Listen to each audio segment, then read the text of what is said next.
يا صباح الجمال على احلى متابعين. ايه رايكم بقى في فيديو النهارده خطير خطير؟ يا صباح الطعميه. شايفين الطعميه الجميله؟ بسم الله ما شاء الله. طعميه خطيره عملناها في البيت بطريقه حلوه قوي قوي، وخدنا كميه كبيره من النص كيلو. بسم الله ما شاء الله. شايفين؟ يعني هنقعد كتير ناكل في الطعميه اللي احنا عاملينها دي، حاجه كده زي العسل. يلا بينا كده نسمي الله ونصلي على الرسول ونشوف الطريقه. يلا بينا. يا صباح الأمل، يا صباح الرضا، يا صباح التفاؤل. أحلى صباح على أحلى متابعين.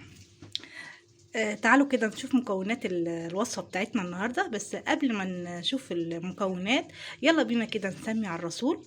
نسمي الأول الله ونصلي على الرسول. اللهم صل وسلم وبارك على سيدنا محمد وعلى آله عدد كمال الله وكما يليق بكماله كما وكيف. أهلا بكم حبايبي في قناتي الأكل أحلى مع ولاء. الوصفة بتاعتنا سهلة جدا وبسيطة واقتصادية جدا جدا. هي الطعمية. شايفين؟ مفيش مكونات اصلا، حاجات بسيطة جدا. معايا الفول بتاعنا، فول مدشوش. الفول ده انا نقعاه قبلها بليلة، من بالليل يعني. شايفين طري خالص ازاي؟ او على الاقل انقعيه مدة 6 ساعات. تمام بالشكل ده. معايا نص كيلو من الفول المدشوش منقوع طبعا من بالليل، او ممكن تنقعيه 6 ساعات. تمام عشان يبقى طري معاكي ويبقى ايه سهل كده وانت بتضربيه في الخلاط او في الكبه. بصي بيتكسر معايا بكل سهوله ازاي. ومعايا هنا رصه من الثوم، ومعايا بصلايه وسط كده. معايا عودين صغيرين من الشبت اهمت، وعودين صغيرين من الكزبره. شايفين قد ايه اهو. ومعايا طبعا العامل الاساسي بقى اللي بيخلي الطعميه بتاعتنا دي ولا الكباب، الكرات. ده الكرات بتاعنا. مش موجود عندك الكرات مفيش مشكله، ممكن تعملي بعروق البصل الاخضر. تمام برضه هيدي نفس النتيجه وهيدي نفس الطعم وهيبقى زي الفل. تمام. نخرط بقى الحاجات بتاعتنا على الطعميه كده. خلاص خرطت كل حاجه، فاضل التوم هحطه على بعضه بقى اهو. وكمان هروح مقلبه بقى كل دوت في بعضه. المكونات دي اقلبها كلها كده ايه في بعضها اهي. تمام كده. طبعا انا حطيتها في حاجه واسعه عشان اعرف ايه اقلب كل المكونات دي ببعضها اهي. كل حاجه تمتزج كده مع بعضها اهو. ما حطيتش طبعا ملح ولا توابل ولا اي حاجه خالص. الملح والتوابل دول بتحطيهم لو هتشيلي منها، يبقى بتشيلي في الاكياس عادي، ولما تيجي تطلعيهم بتروح حاطه بقى التوابل بتاعتها والملح وتظبطيها. تمام كده اهو. كده بقى هنجيب الكبه بتاعتنا او الخلاط على حسب الحاجه اللي عندك، ونضرب فيهم الحاجات دي كلها.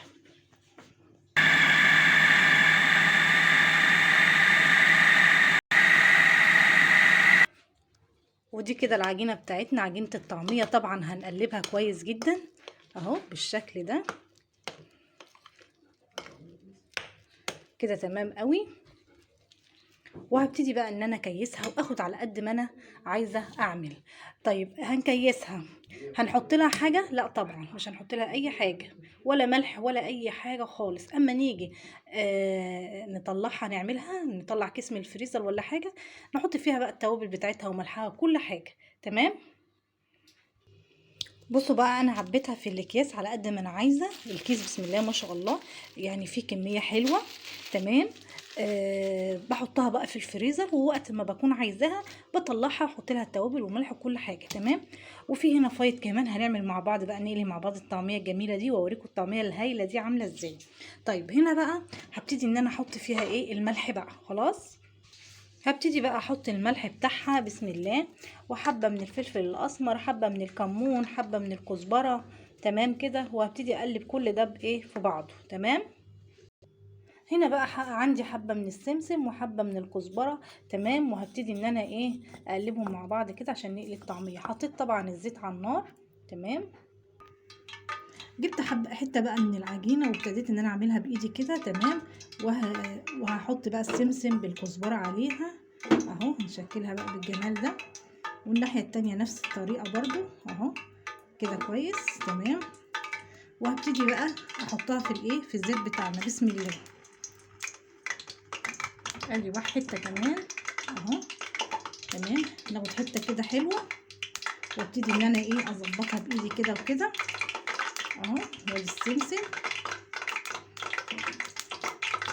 من الناحيتين طبعا، وابتدي افردها بايدي كده اهو. تمام. وابتدي ان انا ايه احطها في الزيت. بسم الله اهو، زي ما احنا متفقين نظبط الاول كده، وبعدين نحط السمسم، وادي الناحيه التانية ونروح مظبطين كده اهو. شايفين الجمال اهو. ممكن لو انت مش حابه تعمليها بايدك ممكن تعمليها بالايه بالمعلقه.